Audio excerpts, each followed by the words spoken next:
Both Talmidim, both. Yeah, this is when everybody's supposed to get quiet. So what was that again, students? We were doing chapter 20 last week.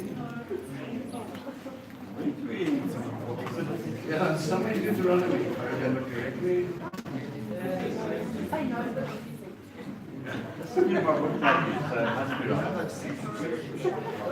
Right. Okay. Excuse me. So basically what I want to focus on is obviously I gave you the homework that you guys were going to look up the different groups, the different people. These are the Levitical cities. We spoke about the cities or the cities of refuge, the sanctuaries that were set apart for the people. I'm just not, please understand something, I'm not just trying to give you a Hebrew lesson for the sake of being, understand something, I'm not just trying to give you a Hebrew lesson for the sake of being, wanting to teach you Hebrew. The reason I want you to do this so that you can start to research the things yourself and start to look at these things at a deeper level. I'm pushing you to get deeper into the Word. Now, a lot of us will look and we will go, but I don't know Hebrew, so I don't know anything. Well, the lovely thing is we have concordances, we have this thing called Google, we have lots of exciting things that we can go into, and we can quite quickly listen to people that have studied this their entire lives to give you one simple answer. So you cannot say that I do not have the grasp of the language or the inkling to understand it. The simple fact of the matter is, your Lord, your Master, Yeshua Mashiach, spoke Hebrew. Right? And he was teaching, if he was the word that came down from Sinai, I don't believe he was talking Egyptian. What language do you think he spoke to them in? Right? Most likely in Hebrew. And he recorded his words out of all the languages that have been brought up into this, and he's trying to tell you continual stories about what he's saying. Alright? Like I said to you before, we can go through these lists and just like the different inheritances, like we did, or we look at the blessings or whatever, we skim through it and we go, oh yeah, that's nice, that's not for me. Thanks very much, you've bored me to tears for the next 5 chapters of my life. Let's get back to where Joshua is busy talking again. And we missed the blessings. Right, so my purpose for this is to push you a little bit. You guys have to do the homework. You have to ask the questions. Why? Because maybe somewhere, somebody is going to come to you and they go, why do you suppose that chapter is there? Why do you suppose it is that word and not another word? If you don't learn how to research it here, in a safe environment, how then are you going to be confident in the answer you're able to give anybody? You with me? Right. So I'm going to terrorize you. Like I said, I did my homework last week. I'm going to read through this and then we're going to break it up. Okay? And I'm going to ask random people to come up and then we can... Okay, let me see. Remember, Abba's in the room. 2 or 3 gather in my name. He's here as well. How many of you have done the homework? Part? So we've got 2 this side. Part of it. Right? Let's look at, out of the 3 groups of priests, did you guys all get stuck on the first one? Who did the first group? Yeah, you have Aaron. We can look at Aaron's sons, and then you go into Kachati, Kohen or Gershom, and then Merari, and that's all chapter 21. Okay? For those of you who have done the full listing, and then I will call you up because I'm nice, I will call you up to do the other sections. For those of you who have done it in the beginning, I'm going to call you up to help us out with the first piece. Okay? And if you don't do your homework again, I'm going to make you sit through an entire 2-hour Hebrew session. Cool. Oh, that's cool. Yeah. Play that again.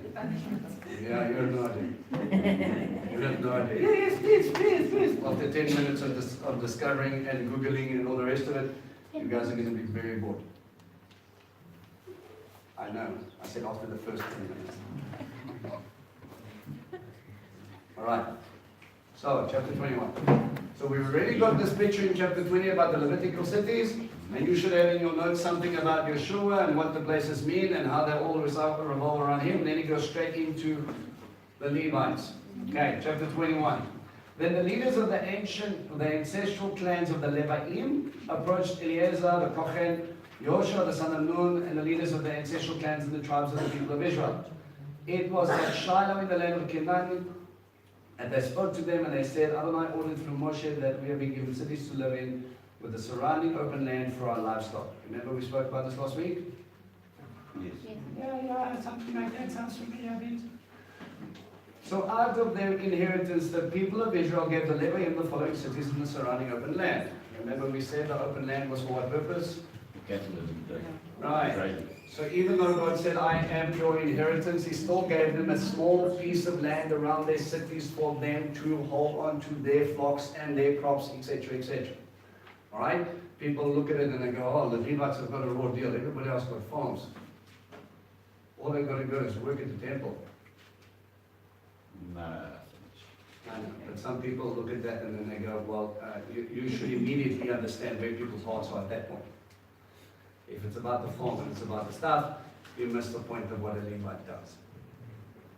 And to terrorize you a little bit, what does Levim mean? There's a lot of them saying joined or attached to, but if we break it up, anything with a E sound at the end.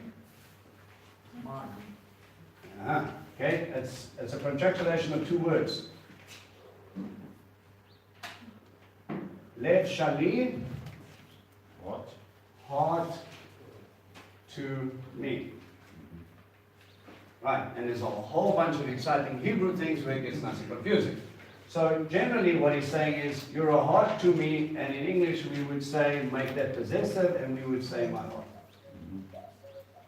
Right, and remember we have an interesting thing, if you break up the Paleo of Kohen, it says, allow to reveal the air. As in, allow to reveal the sun. Okay. So if you are to reveal God's heart, and if you are to break up and to reveal Yeshua through this, who is your high priest, Kohen HaGadol, what is it about these guys that is so important that even the city should tell you something about or a reflection of Yeshua? We need to get to the point of, if everything is about him and for him, and this is the exciting thing. Guys, you need to be aware, there are people out in this movement, whatever movement you want to practice, whether you call it Hebraic roots, whether you call it Messianics, whether you call it whatever. There are people that as soon as they go straight into the Hebrew, because they feel they've been being lied to in church their entire time, when they come into Torah, all they see is Father, and therefore they start to go, where does it mention the Son? Nowhere ever. And therefore, New Testament becomes a doctrine of add-ons, and therefore we cannot really go into it because it's really about Torah, isn't it? And unfortunately, I have seen with my own eyes people that were Christian brethren who started to study Hebrew, who started going back into Torah and feast, and then go completely from one side to the other, and they become Orthodox Jews, and they make Aliyah and they immigrate to Israel. Now, there's nothing wrong about making Aliyah and going Israeli. The problem about that point is that they had to forsake their Messiah to become Jew, to go and make Aliyah. And they no longer remain to their Messiah. And that's part of the problem. The covering that he has given you, now you will account for everything that you have done. Okay? And that's where my heart starts to break, because you've missed him in everything. And if you just took the time and you rip this stuff apart and you study it the way it's meant to be studied, you cannot get away from the fact that it's all about him. Right? This is what I tried to show you with the cities of refuge, the Kingsman Redeemer. Right? That is gather back to El, gather back to the Father. How do I redeem him? I send him to a Levitical city. What is it about the Levites? Well, they're my heart. They're going to reveal the air. What is about that? We're going to teach them Torah, the Word himself. The Word became flesh. It is Yeshua anyway. So all of this stuff just points down to one simple truth. It's all about him and how he's going to redeem mankind. Right? So again, if we look at this stuff and we just study the stuff and we take the time and not glance over the stuff, then we can stand up and then they can go, well, there's no Messiah anywhere written in the Old Testament. And you can smile and we can say, let's just talk about the paleo for the sons of Israel. Or you can say, have you ever looked at what the names actually mean? And let's just talk about Why is it from Ben-Oni to Benjamin? And you can start pulling illustrations that they wouldn't even have had any clue with. Some of you are looking at me like you don't have a clue of what I just said, right? So when I go from Ben-Oni, what does Ben-Oni mean? Son of my sorrow. Son of my sorrow to Benjamin, which means son of my right hand. Right, when Yeshua came, was he in the right hand of the Father in his fullness and taken his place on the thrones of mankind? No. No. He went through the sorrow, he went through the pain, he went through the difficulties. And there was death that brought sorrow. Isn't that what Ben-Oni, where he got his name from? She was dying. But it's funny that through the birth or the death, he became rebirth. And when Yeshua died, he birthed something new. Not on? Right. Okay? So then we get these pictures, and this is it. Don't get Greek about this. I know it's difficult. Okay? But whenever we talk about Hebrew, it is always function, relationship. Greek definition. Don't break things up just to definition. Lovely. Thanks. Right? So you get to this point where you just want to break it up and you think, oh, the definitions and this box fits this box, and I really don't like it when that box touches this box. How many of you get really confused when I talk about the Father, the Son, and the Ruach, and they're all intermingled into one? No, not at all. This is completely not complex. Right? No. But we like the function or the Father, the Son, and the Ruach. Right? But the simple fact is, when the Word came down and the Word was with God and the Word was God, hang on a minute, now our boxes start to become grey boxes, because I don't know where one line ends and the other one begins. And that's the point. You're not supposed to just figure this stuff out. The point is he's revealing function to you. Like I said to you before, he's not going to come down and break up to you and he's like, oh yes, the way we work is the protons and the electrons and the neutrons all walked around, and then Moses is standing there going, what now? I understand sheep, but I'm talking to you about the protons, man. He wouldn't have had a clue. What he did understand was, like David, the Lord is my shepherd. David, you understood my heart, you understood what it is to be a king. How do you become a king? You shepherd your flock. Who's looking after you, David? Yeshua. Abba. God Most High. Sitting over there looking after him. If you look to me, I will look to you. Now understand the role that you play. You look after sheep, I look after you. Parallel that with Peter.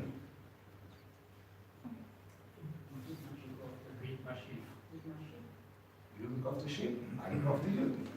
What a problem. This is not a complex understanding. What I need to understand is I need to break down the function of the shepherd. And then I can understand what I'm supposed to do and what I'm supposed to be and how I'm supposed to act. This is not about defining what a shepherd is, it's about how you are supposed to relate to your flock and how he relates to you. Case in point. Okay? Are you with me? This becomes functionality stuff. I know we're going to go into a lot of Hebrew now, but it's about function at the end of the day. A lot came out for the families of Kachati, the descendants of Aaron the Kohen, who were all the Levaim, received by Lot 13 cities in the tribes of Yehuda, Shimon, and Benjamin. So, we start to ask ourselves some questions, right? It's very interesting. Out of the 3 territories of Kachati or Aaron, got what? The sons of Aaron got 13 cities. Why didn't he get 14? Why not 12? Surely it would have made, if man was writing this, surely you would have put 12. Because wasn't he a representation of all the 12 tribes? Because Aaron had the breastplate of righteousness that had 12 stones. But God doesn't use 12, he uses 13. It wasn't there actually 13 tribes. Well, it depends how you break it up. 2 half tribes. Not just 2 half tribes, you've got Ephraim and Manasseh, which are included in Yosef, and sometimes the Levites are excluded, so they break it up in 2. So again, we come back to, well, actually, you're breaking it up. It's not really 2 half tribes, well, half tribe of Ephraim and Manasseh, but we have Yosef, and Yosef is actually made up of 2 tribes, which gets included in the inheritance. And the Levites sometimes get excluded to include Ephraim and Manasseh, or if the Levites are included, generally you will find Yosef there as one. And that comes down to bracha again. And then we're back in Genesis 49. So we go on, right? So you could say that 13 is actually about covering every single member of the family. Okay? Now, So Yeshua and the 12 disciples.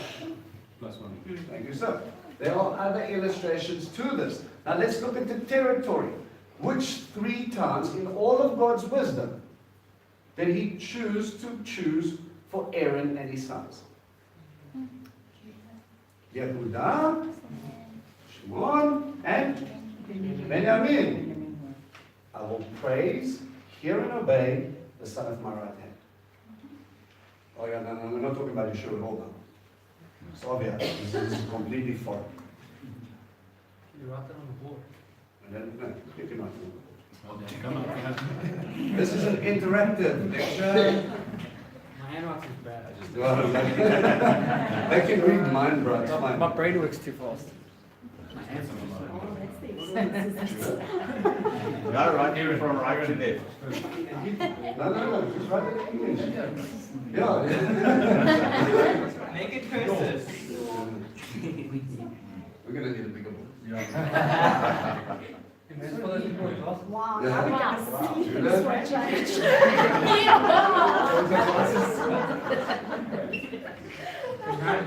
I'll go generally.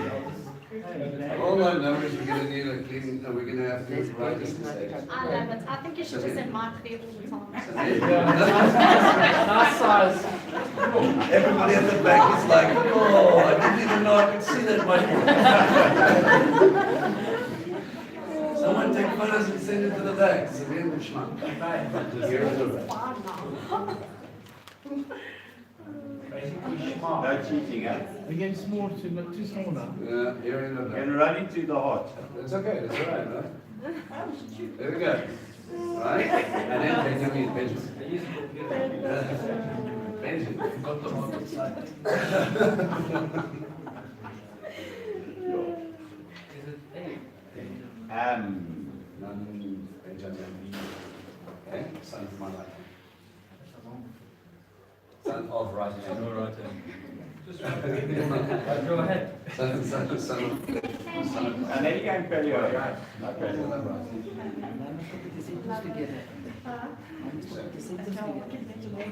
Right. Like you might, drop the mic. Now you can't get alert. Right, okay. So he really breaks down, we're looking at the sons of Aaron, we understand 13, so it might be a reference to Yeshua and his Talmudim, it might be a reference to every single member of the tribes. And again, he places them in a territory, 3 different territories, 3 being the number of what? No. 7 is completion. Unity. Father, Son, and Spirit. I stay away from the idea of Trinitarian. Trinitarian means 3 different parts. These guys merge over. Triune for me works better. Okay? Like I said, your breath, your word is not separated from your body. It is part of who you are. Okay? They function together. Right?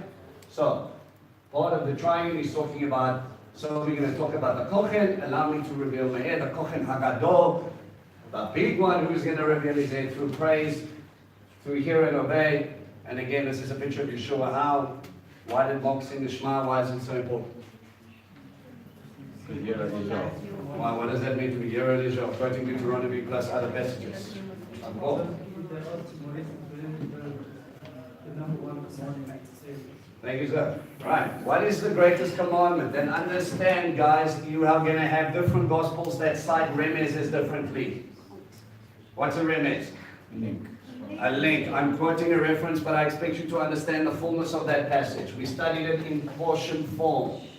That's what a remez is. Rabbis teach in remez. Get it into your head so that you understand Paul. He's not just making one statement, he's making a theme statement using one verse. And he might only use 3 words out of that one verse. And this is what people don't understand Paul. Shaul is a rabbi. Put him back in his context, in his frame, and you understand that he does not change because he's a Benjamin, he's a Pharisee, and he will stand there and do those things. Right. So the Shema which is, in the Gospels, you will say, they'll go, Rabbi, what is the greatest commandment? And then they'll say, to love the Lord your God with all your heart, all your soul, and your mind. Right? Yes. And you say, Baruch Hashem, thank you very much. But in the other Gospel, the one writer loses his mind, because he doesn't say, love the Lord your God with all your heart, soul, and mind. He says, hear and listen. Shema Yisrael, Adonai Eloheinu Adonai Echad.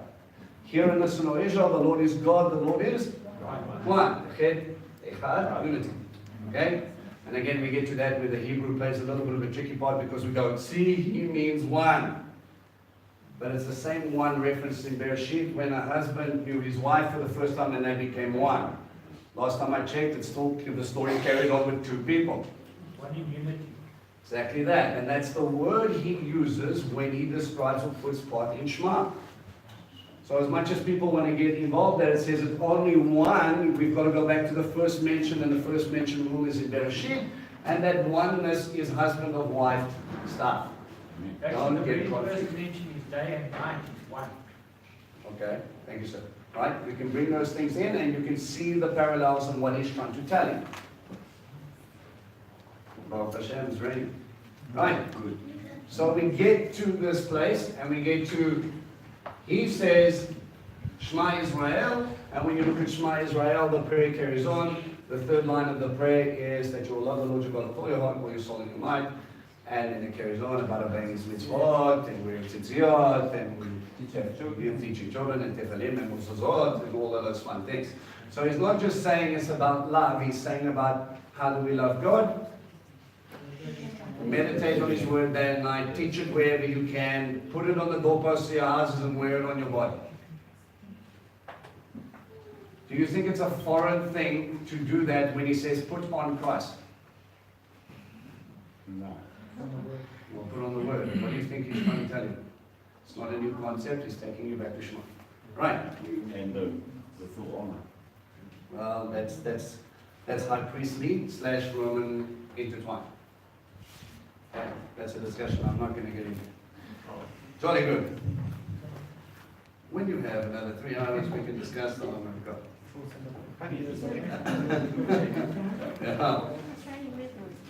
The rest of the descendants of Kohath received by lot 10 cities from the families of the tribes of Ephraim, Dan, and the half tribe of Manasseh. So the rest of them, 10 cities, Ephraim, Dan, and Manasseh. Then within Ephraim, so double.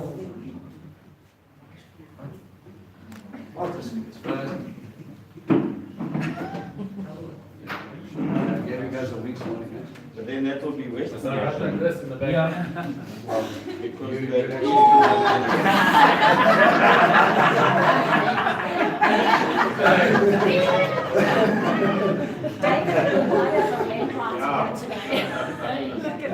You'll actually have to look at the territories were broken up, and when you look at the listing, it actually goes.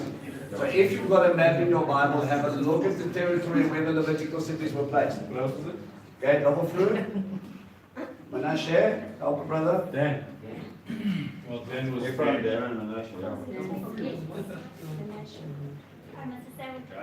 Judge, yes. What does Manasseh mean? Cause me to forget. Remember? Yeah. Now, and how many cities do they get?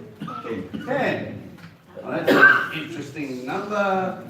Now we have the other Kohanim, not of Aaron's lineage, that receive 10 cities. Why 10? What does 10 represent? No, 7 means completion. They said proven faithful. You know? First rule of mention. Covenant. You have the Decalogue. What does Decalogue mean? 10 words. Where do we get the idea of 10 words? Because that's the name we're given to it in Greek, like Pentecost means 50 days. Decalogue is the 10 sayings or the 10 words or the 10 mitzvot, the 10 instructions given. Why were the 10 instructions given? Why? Marriage contract. What just revision? Because of a covenant that was made with who? With Abraham, Yitzhak, Yaakov, with Israel in totality. And it was given to the household of Jacob and Israel, so we have two groups distinct in that portion. He brings you back to that Sinai and getting into Sinai because Joseph was integral in keeping the covenant alive. But at the same time, if you look at Galatians 3, 15 to 17, it says, no previous covenant is cancelled by a newer one. Yeah, the promises of old are not So it nullified. also included the promise of Noah, which is the coming through the Red Sea and not being taken away by the flood. Well, yeah, you have those different solutions, but everyone, like we said before, is a foundation stone on top of the other. All right, are you guys following me a little bit here? Right, Joseph is a Messiah type. Why? Joseph, Messiah type. Why? He was sold into slavery for a certain price By who? by his brothers. By his His closest to own him. people. When sold for what? So the Sure 30, were the same. Sold is fine, then. Sold is Sure fine. was the same. So he was sold, and how did they keep him? Until Ishmael came in. He was then lowered into a pit. He was brought out and he was sold off. He was handed over to people that were going to take him into foreign hands. When they took Yeshua and handed him over to people of foreign hands, something happened. Right? What happened after that? Okay, besides the fact that God had to help Joseph understand that it's not all about Joseph. Oh, how many of you like that lesson? It's not about you, get out of the way. Right? afterwards he was brought out. This is before he went back into jail again because of his stupid wife. Anyway, he was brought out into a place of glory. He served there, and then he was and then afterwards he became the second in charge, the most important non-Egyptian. Right. Why was that process important while we were there? Next. Number 7. Exactly. Listen to the question. Why was the process important? What was God trying to deal with in his pride? But how did we get to that? Right? Remember the story. What did he have a vision of? His brothers Dreams. bowing down. His brothers bowing down to him, and then the second one, stars and the moon. And then we get this interpretation. Revelation students, pay attention. When the signs in the heavens and they start to bow down, 12 being a number of, which I talked to you about a moment, it's already being depicted here in the stream with Joseph. And he tells, and his father interprets the dream for him, and he says what? Mother, father, and brothers bow down. Shall we all bow down to you, O great one? Good thing he dodged the question. No, he didn't. He got smacked on his nose. Actually, he Right. didn't answer. He had, what was his authority? What was his cloak, right? So Daddy gave me a special coat that tells me I'm pretty and I'm probably going to be lifted up into receive the first blessing. Now God told me he was going to use me, but then I start to tell everybody, you need to listen to me or else. And God says, I might use you, but you need to I'm going to deal with you before we get to that point. So when we parallel that with Potiphar's wife, right? The one thing he left behind in her hand. You still think it's about you. Remember the statement just before that. He has trusted me with everything. Everything is under my control except for you. So you are like the master. Check, please. Thank you, I like your body, keep it here. Now runs away. Yet there's something in him that still keeps to go. Right? He goes down into bondage. It's fine. He literally gets, again, descended into a pit. And then he gives a story with two guys who interprets two dreams between which two people? A baker and a cupbearer. Okay, picture of crucifixion. But there's other point here is he once again comes to the second position of command in prison. Always about telling him, yeah, but I have to get your head a little bit smaller, you know. And, yay, I'm second in command here. And then I'm second in command here. And then I'm second in command here. So I say, I'm going to look after you. But listen, yeah, if you carry on thinking this is about you, you're going to get dropped lower and lower. And when you wake up again, you are going to be so flat and so tired and so without point. That's when I say, all right, now you need to realize that this is about me and this is not about you. Okay. God might choose to use you. That does not mean you're special. That means He's handing out His hand and He's giving you an invitation and He says, I'm going to use you for my glory. As soon as you start saying, for whose glory? Look at my pretty coat, then we've got problems. Okay? So, He lifts him up, gets him to the point, and again, coming back to the picture of crucifixion. The interpretation of the vision. Who was lifted back up to the right hand? Sure. It's very simple. Which ascends up? Which is the covering? The blood. The blood goes into the Holy of Holies. The cupbearer was ascended. He was lifted back up to his position. What was it that was bound and broken and destroyed? The bread. The bread. This is my body broken for you. Right. Yeah. My body's going to die, but my blood will ascend. I'm going to make a covering. I'm going to go up to the Father. I'm going to go ahead. I'm going to be put up back to the right hand of the power. But don't worry, it's not about the show. All right. So we're coming back to the point. He gets in, puts in place, and then he remember through that whole story, he comes in and he has Ephraim and Manasseh. Right? I'm not going to give you all of the parallels just now. We're going to get past verse 3. No, not like it matters. Okay, we'll do one more. There's going to be one more parallel. He goes in and then he allows the people, he builds up the walls of Egypt. Because of the interpretation of the famine and the feast years. Okay? He gets to that point and God uses him through wisdom to get to the point of what? To save his father. Remember, we look at it and it says that Israel came up to buy bread. The brothers came up to get bread. If they did not get bread from Joseph, they would not live. There was famine in the land. Oh, Jacob's trouble. And they came in and they had to look to the guy who gave the bread of life. Without this, you do not live. Now, pause for effect. Thank you, Abba. All right? There is trouble, but what else is going on? The other nations are coming up. Israel, or Egypt itself, is selling everything they possibly can. And they come up and they come up and they come up. And the person who's sitting at the right hand of the power, look at the pictures. Lose the names. The right hand of the power is giving the bread that will sustain you to get you to where He needs you to live. And the reason He had to use Joseph, because if Abba did not honor the promise to Abraham, Yitzhak, and Yaakov, he's got an agenda with Egypt, he's got an agenda with Israelite, and he already told Abraham they're going to be locked up in a nation that's not theirs for 400 years. He is behind every little detail. But He who gives the bread that will sustain them is the one sitting at the right hand of the power. The strongest figure in the world at that time. I am the brain of love. Which is exactly, and they look to Him and then they will be able to go forth, right? Okay.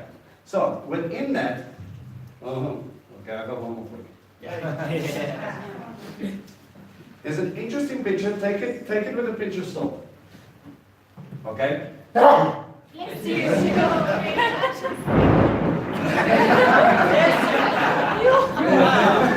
More effect.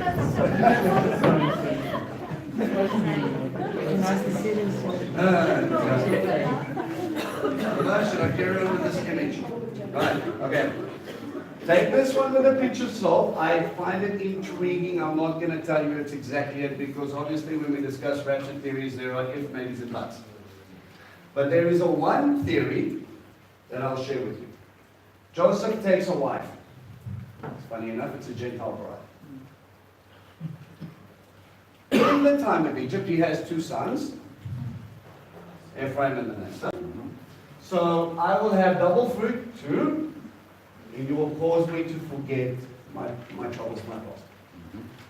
She's mentioned up until the time, or just before the time of the great famine, and you never hear from her again. Funny enough, in Revelations, you hear about the bride, the church, and you never hear about them again afterwards. The word does not exist in Revelations. Use it, don't use it. Okay? So we come back to this point. We're sitting over here, and all of a sudden, it's through Ephraim and Manasseh. Which one was born first?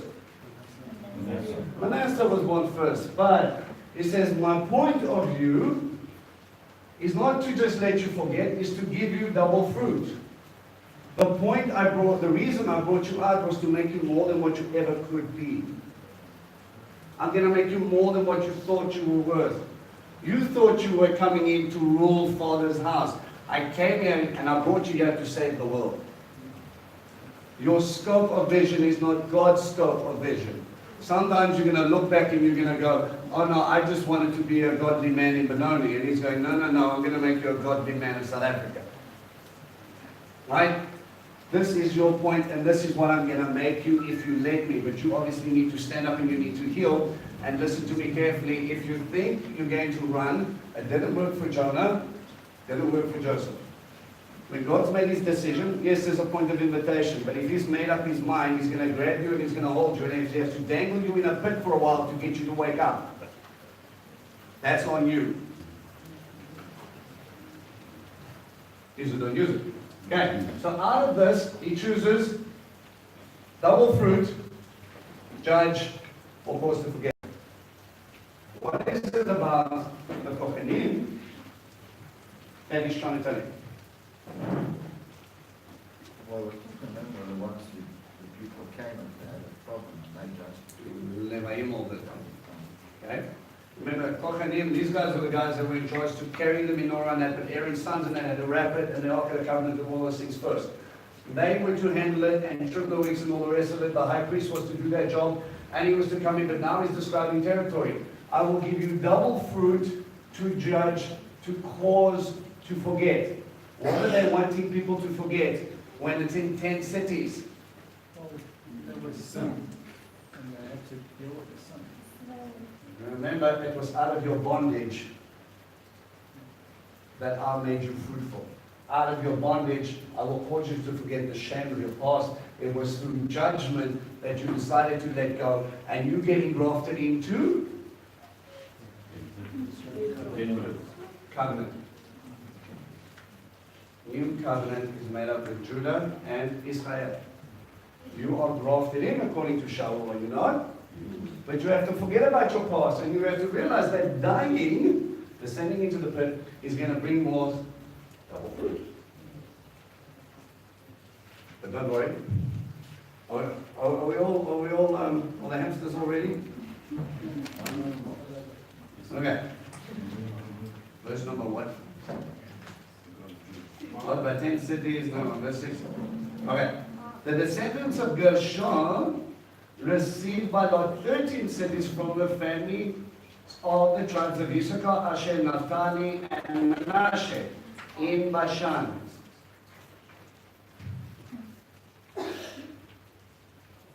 You just have to write, people can shout at you. You take that thing. And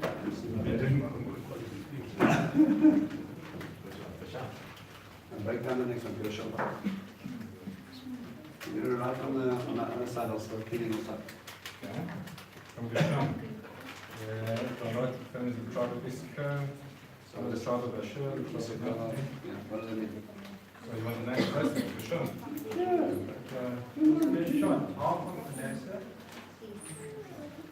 Issachar. What's Gershon? Esau. Gershon is a Levite, and half of Gershon, Issachar. Issachar, Asher. Right.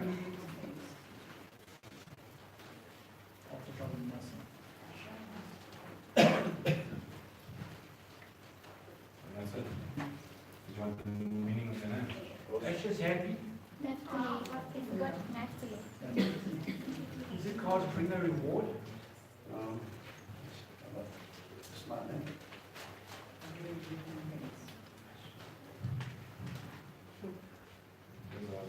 And Manasseh, Yeah, while you're all busy Googling, tell me a New Testament reference when we see the word Asher happen a lot. Sermon on the Mount, Mount of Beatitudes. When he says, blessed are they, blessed are they, blessed are they, that actually means Asher, Asher, Asher, Asher. Okay, the beautiful sayings are actually the Asher sayings. Right? So it doesn't just mean happy, it means blessed, happy, or fortunate. Okay, so it's actually three meanings tied up into one.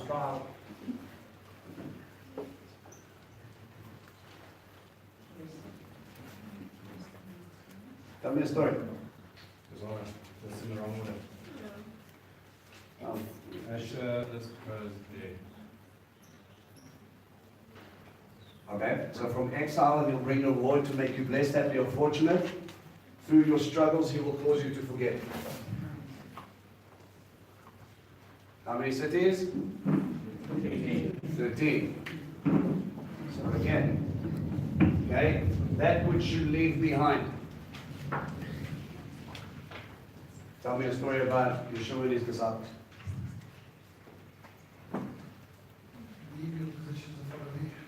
Right. Okay? It is about walking with me. It is about walking with him. It's about giving up your life. Those who lose their life will find it. Right? Leave everything and come and follow me. The term in Hebrew is left achorai. Come and walk after me. Okay? Same word we use for afternoon. Okay? Okay? It is to come after me, as in to walk after me, as in to follow me, to be like me, to get into that function. Okay? Be exiled from where? Where else? If we're talking about Messiah. You have left where and gone to? From bondage to freedom, from the world to him. Okay? You have been exiled from everything. How many of you have been kicked out of your worldly circles? Right? Once you want to sit there and talk about God the whole time and they don't want to give you tequila anymore, you're not fun. Right? Okay, so again we come back down to 13 cities. Alright, next one. Where are we? 7. Getting along fast and furious. Okay. Alright. Each of these, Sean, stay. You'll take a listen. each of these seem to be also grouped together. Well, it's going to break up the cities individually as well as. So what I'm doing is I'm giving you a theme for each one, and then when you break up the one, there's something in telling you further about what it's already telling you. Yeah. But I'm saying with Ephraim and Manasseh, Yes. Dan, at the time of Joshua, Dan wasn't in that group because Dan was next to Judah. Well, they were supposed to. Remember, Dan never really took their inheritance. They said the Philistines were too difficult for them to. Right? So they left and actually went up all the way up north, goes to Banyas. For those of you who have been to Israel, if you're standing by Capernaum, it's about a 45-minute to an hour drive to get up to Tel Dan. Now that is a long way away from the inheritance that they should have had, which is down by the coast. Yeah, it's a little walk, yes? So they were like, no, but when they got there, look, you can understand why they settled there, but that still wasn't their inheritance. Mark? There's actually letters that corresponded between the Jews and the Spartans, and they have a genealogy similarity. Those are the ones that went north, the ones that left north from Dan, and also some of the areas where the Vikings were in Europe. Some people think they were to Dan. You're talking about many years later. We're talking about when they were taking the inheritance of the land from now. Point is, they were very far away from it. Well, remember there was diaspora for many different reasons, and that was mainly because of the Syrians and because of child sacrifice and those sort of things when they were sold out into the nations. And then part of that diaspora was because they had walked away from God. But now we're talking about inheritance where they should have been as they would have been placed according to where they were grouped, according to the land breakup. The point is they didn't take the land breakup as where they were. Right, so Merari. Okay, how many cities? 12. So finally we have a group of priests that got the number more in the spirit. Yeah. Or so we think, right? So, tell me a story.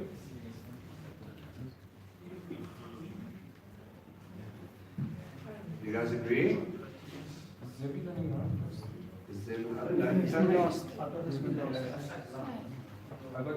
the But- last. Yeah. Yeah. Did In you write verse down? 7, it says it like that, but if you read it, Let's with the read rest of this. the verses. No, stick it the way it is in verse 7 and then we'll look at the other. All right? So Reuben, Gad, and Zebulun. Okay. All right? Yeah. Go to the bottom. Reuben, See his son, see his son, Gad, bring good fortune to dwell with you, to dwell, to remove your bitterness. remove maybe the bitterness of what you broke, or through his strength. Oh, give me a parallel, Boaz and Ruth. What's Boaz? In my strength. And remember, Boaz was also named as one of the pillars in the temple. And the other pillar was called, the one we always forget, Yakin. I will establish in my strength. Okay? I'm going to establish my house. I'm going to establish the dwelling. How did Boaz or God do that? Through Boaz and a lady called Ruth. And so we get into the lineage again of Mashiach and the redemption of the kinsman redeemer. And so we go on back to Revelations. Right. Okay. The people of Israel gave the lot to the Levites, these cities with the surrounding open land as Adonai had ordered them through Moshe. Now, again, if we just had to stop there, enough information, yes? But that's still left 20 minutes, so now we're going to suffer through this. We're going to do this a little bit faster. I will try to stay on track with just the words and not give you backdrop stories. All right. They gave from the tribe of the descendants of Yehudah and from the tribe of the descendants of Shimon these cities here mentioned by name, and they were the descendants of Aaron, the families of the Kahati, who were among the descendants of Levi, Bereaz, Balot, and then they gave them. Okay, let's start. Those who did your homework. Are you guys happy yet? All right. Does anybody want to take a photo before I smear this? All right. Yes. Okay, I've already taken off the first one. Mikey's ginormous size one. My bad.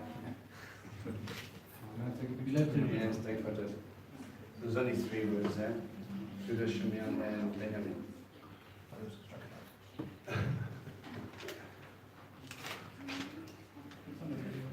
Yeah. All right. Who did the first lot of the breakdown?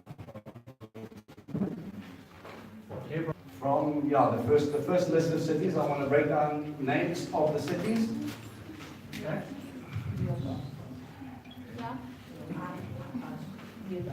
All right. Then Uncle Conrad come in, and then we've got Elsie. No, the next week will be you don't know.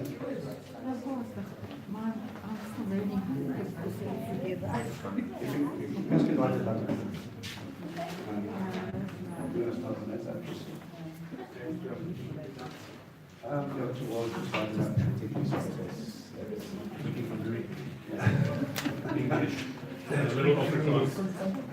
Okay, so we basically have a list of cities that we've got to break down, and these lists are, again, telling you a story. We've given you territories and what the territory is about to say. You've got 13 cities, and each of the 13 cities are then going to give you a name. Right? Each name means something, and so we're going to go 13, a list of 13, 10, and 13, right? Yeah. Yeah, this man studied the leadership as well.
So to the next one.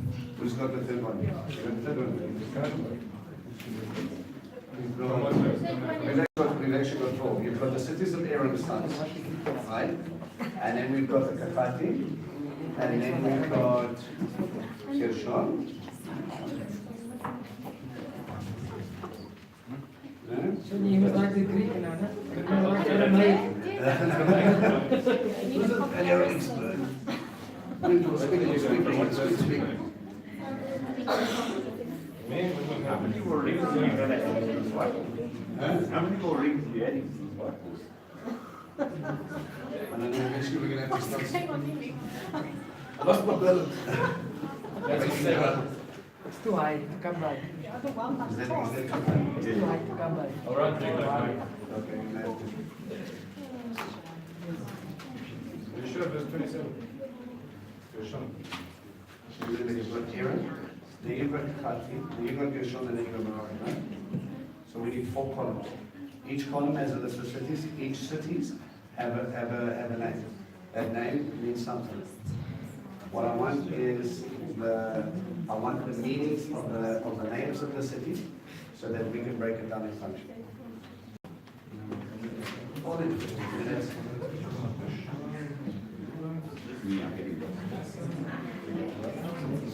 No, you see what you do.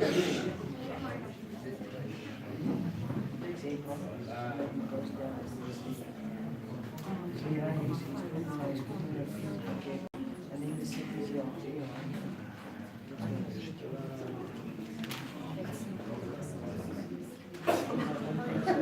The bigger one.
Okay.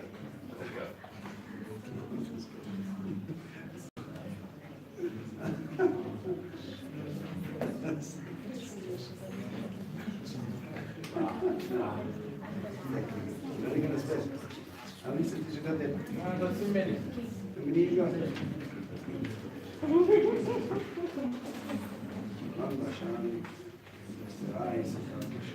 Then your attention.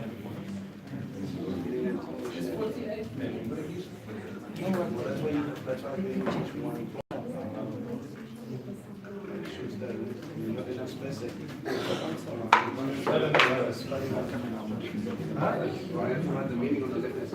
Yeah. I got a better thing like that.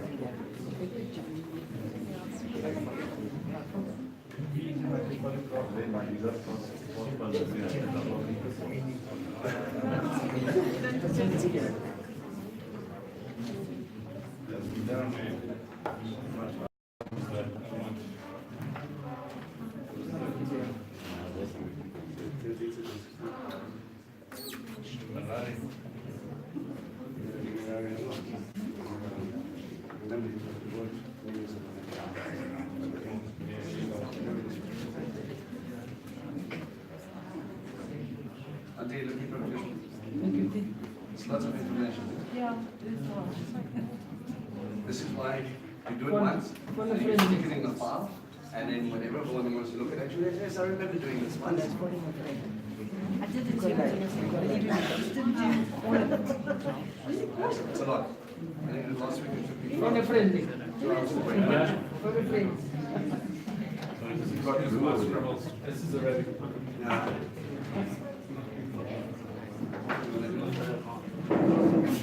it's already written, do the first one, please. That is right. One random answer.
I just know you have to learn the wine, and there's the older wine. One falls. It's just how temperature. For me, it's grateful.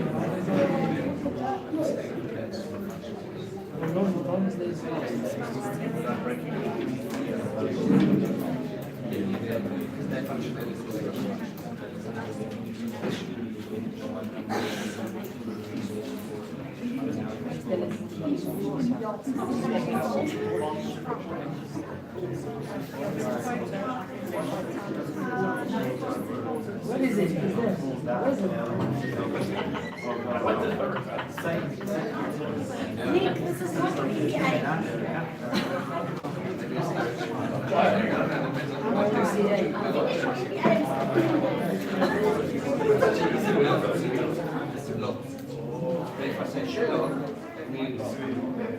What's the name of the website? Ja, precies. You can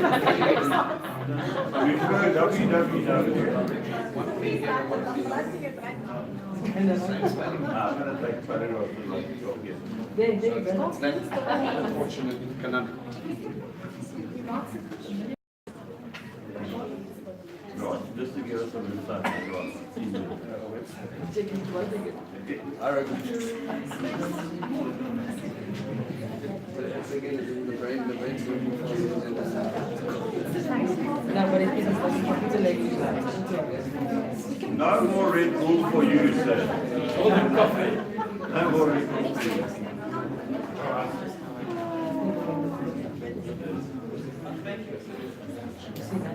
I'm going to take off the photo. It's green one, she's not like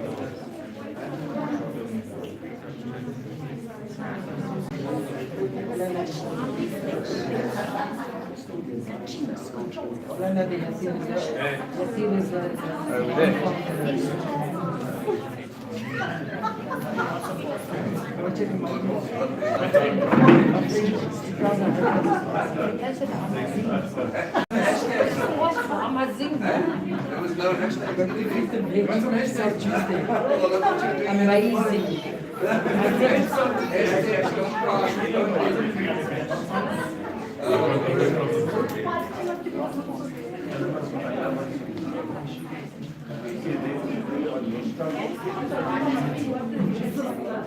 You're obviously living in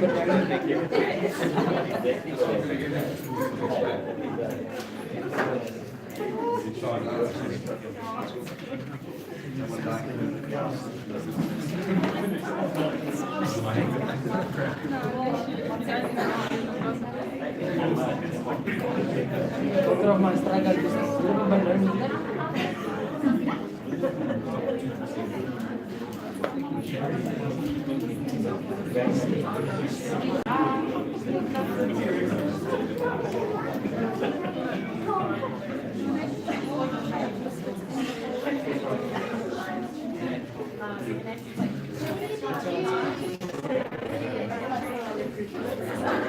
Schön.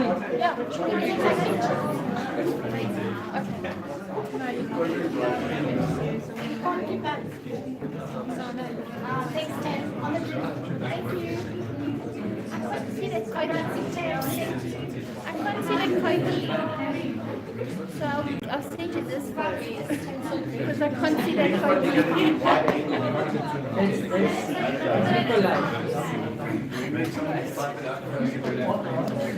Ben, did you see in 1 Chronicles 6 verse 71, they said that was Ashron. The base shit, right? Yeah.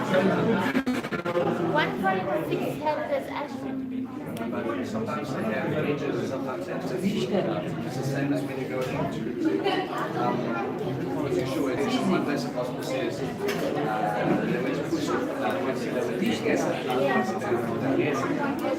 then they say actually different places, but one was the time, one was the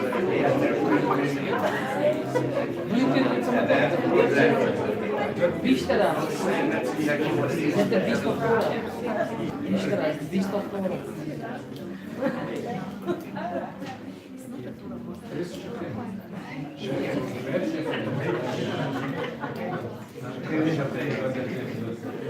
All right, okay. Let's try and get your hamsters going while I'm finishing up. All right. So if we look at Kohath, okay, and we spoke about the 10, it starts with Shechem. Okay, Shechem, Gezer, Kitzayim, Bet Horan, Etke, Kivitan, Ailon, Gat-Rimon, Tanakh, Gat-Rimon. Okay? So, if you have done this, you'll see that there are a couple of ones that they say we have no idea what this means, and some say we think this is what it means, and you go through different, whether it's a Leningrad Codex, whether it's a Strong's Concordance, whether it's a Briggs Driver Brown sort of scenario, and you'll get these Bible scholar authors. Bible Hub helps you with a lot of that. Or Blue Letter Bible, they will also put in, Nick gave you this one. There's a couple of little things that you can look at the interesting different ways of the names. And like I said to you, if you break it down into paleo, and it's each letter means something, and then we'll be here for another 3 hours, at least. Okay? So we start to ask the questions. If we just look at the basic outline, if we're talking about the Kohath, or the Kohati, the shoulder or a ridge or a portion of dividing Gezer. Did you guys get anything else for Gezer?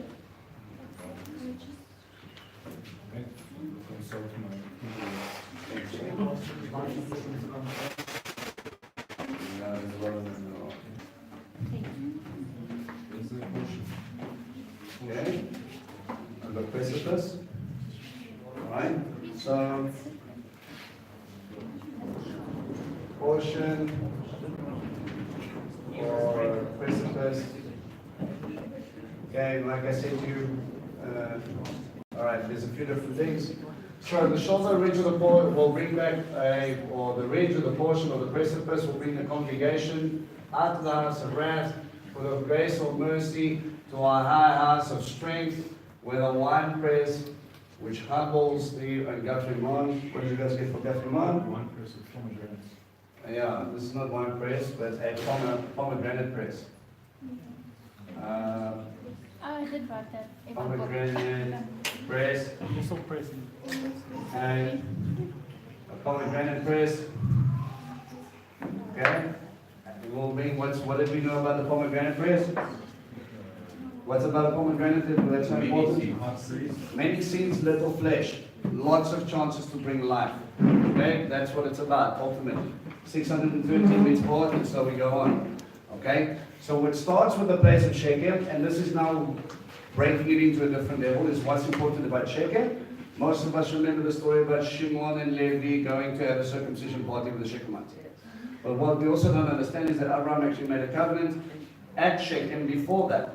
Right? And then he made a covenant with God, and that they would protect him and all of those things, and that's when they come down, and when they look actually settle between Ibal and Gerizim, they actually come back and they said Shechem is between the two. So between the covenants and the blessings and the curses that they should come into, that will also bring a dividing or a portion of what is blessed and what is cursed. Funny that it starts from a place of covenant and it ends with life. Okay? So you guys with me? You're following this? Alright?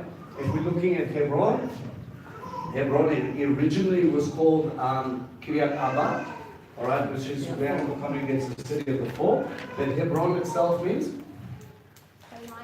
an alliance, okay? So he starts off at the place of which the cave of Machpelah was, and also which Hebron, remember we spoke about it, was Caleb. Caleb went over there with the cave of Machpelah, but also it was the place where David reigned for 7 years. So we're starting it again in places that will later become extremely important. Lavan or Libna, we talk about whiteness, okay? Jatir, okay, the remnant will bring a remnant or a surplus or abundance of obedience. Golan will be inside or they'll be protected. Saying or the bear also comes from the section where it talks about word. Okay, as in Hebrew we say medaber, which is to speak words. Okay, so the word of the eye or the source, okay, which is ayin, is actually a letter, which is kind of interesting. Also, spring of living water. Okay, that will be extended to the house of the Shemesh, Shemayim, or the house of the sun. As in, not sun as in Ben, but sky. Okay, Bet Shemesh, interesting place. That was where the Ark of the Covenant was actually came back with the two oxen. It was a frontier town between the Philistine and basically the hill country and the people of the plains. All right, will be a hill city, or again a large hill that was Anatot. What did you guys get for Anatot? Yeah, Jeremiah. Yes, the word Anna now we will normally use in Hebrew, we will use the term Bevakasha, right? When you say Anna, or you would say, well, Bevakasha is about pleasure, but it's also about when you answer somebody. When you cry out to Adonai, there's a song that they say Ana Adonai. Ana Adonai, Hoshiana, Ana Adonai. You've heard it before? That Ana Adonai is please Adonai, Hoshiana, save us. Right? So it's about calling out to God, and it's funny that Jeremiah was sitting in that place, and he was a priest from Anatot. And he was told that he was not a Kana priest before. Alright? And that will bring you to Alumon, which is either hidden or protected. Okay? Alright. Sorry, thanks. Why in that list of 10 is the Gat Rimon mentioned twice? Gat Rimon. Yes. Yeah. It's probably the territories and the city itself. Okay. Is it not the city that's divided by a river or a ravine or something like that? Almost as if they shared that open area. Yeah. Because it just says that. Yeah, it just says Gat Rimon. Look, I think it's probably remember the surrounding cities and the city, so it's possibility that maybe the sections of it, or it was two separate places in a similar territory. Remember, you will have places that are named after the places again. You will pick up Gibeah again, who's sitting somewhere here. Or Dabera, which again comes down to the same similar thing. That's a possibility. Okay? All right, let's look at Gershon quickly. Out of captivity, Golan. Golan in Bashan. Golan in Bashan. All right, which will be fruitful, that will bring increase, that will recompense the hard words, or Devorah, Rani, which also brings us back to bees. So the fruitfulness of the word, that will take you to the heights of the fountain of a garden, that will make you happy, you will entreat you, serve all, you'll be smooth, and things will come into a board place. Golan also means passageway. Passageway.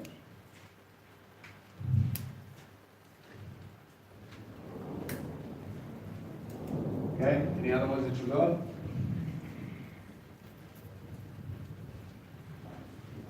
No. Can also mean refuge.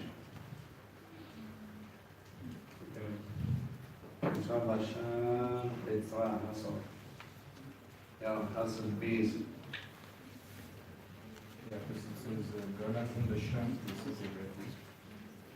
Yeah, I actually broke up Bestera.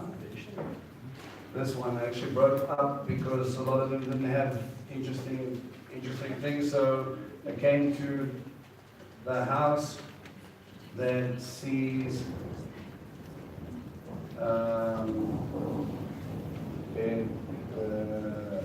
prayers or to separate.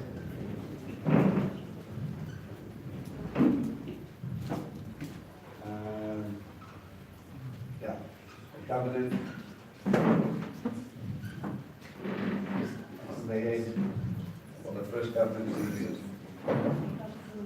Okay, so that could be a house that sees that will press the covenant onto the head to reveal it. That could be a possible meaning of it when you break it up into the patio. Yeah, and so we go on. Recompetitive, nice, peace, whatever. Do you guys have anything else? No, yes. Michelle. Oh, yes. Michelle can also mean one who holds a torch. A torch. I found it interesting that Mishal and Mashal are close together. Mashal is a parable. Abdon is also a servant. So the servant who holds the torch. Al-Khad will be a field or a portion, a roadway, which will come in a broad field. Then we got Rekhov, which is open space, or open place, or broad place. Am I missing it here? Is that literally? Do you guys have Kadesh, Hamad Khadwar, and Khartan at the bottom of it? Okay. So, Kadesh, again, would be a holy place or a sanctuary, as in Kadosh. Hamad Dor, which is a cluster of hotness, or the hot springs of habitation. I'm not counting 14, that's supposed to be 15. Remember, he's put down territories as well. So you put like the borderline in Bashan. So it's actually talking about the territory of, not just the name of the city. So they're giving you, again, a broad picture of the territory of where it is. And Katan is two cities, something that is Kitan, or Katan is actually small. So it's possible that it would also be a small city. Okay, so it would be a refuge that will make you fruitful, or a passage that will make you fruitful, that you will receive, will they bring increase, or the house will see, and it will push the covenant onto your head. And it will be recompense. It might be kishon, it might be difficult, but you will bring fruit, or the bees will bring fruit onto the heights of the front of the garden. Ganiden picture. The one who holds the torch is the servant in the field, in the open sanctuary of habitation in a small city. All right? Is this?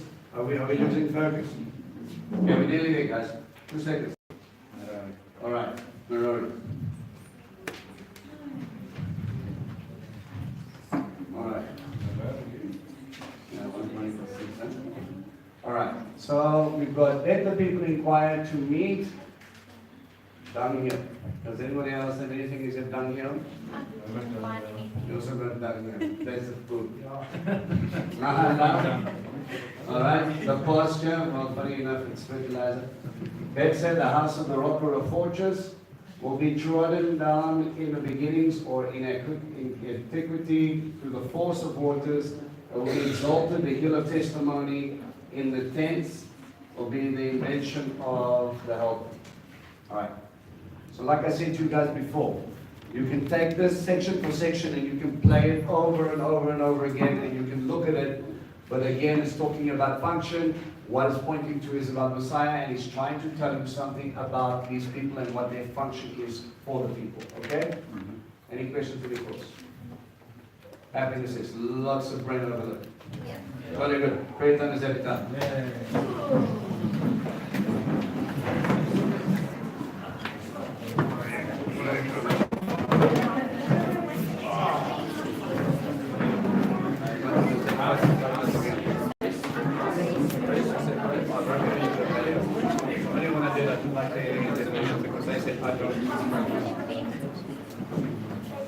Alex needs Chris will separate the covenant for the head that will reveal.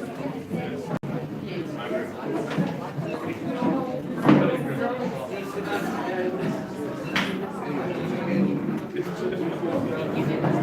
right, we'll take some photos, we'll post them on the group.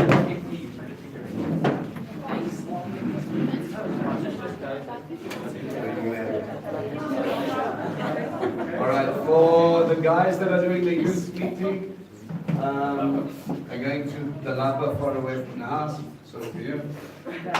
Prepping exams. You know what, Mikey? You're in, bro. Thanks, Mikey. Thanks, Mikey. You're gonna pray for us all. Have a big prayer. All right, speak as loud as you possibly can. Big words. Yeah, in big words. Big words. All right, let's bow our heads. Our Father, we just thank you for this wonderful day, Father. Thank you for this rain, this restoration. It brings life. Thank you for it, Father. We thank you that we can come together as a family here.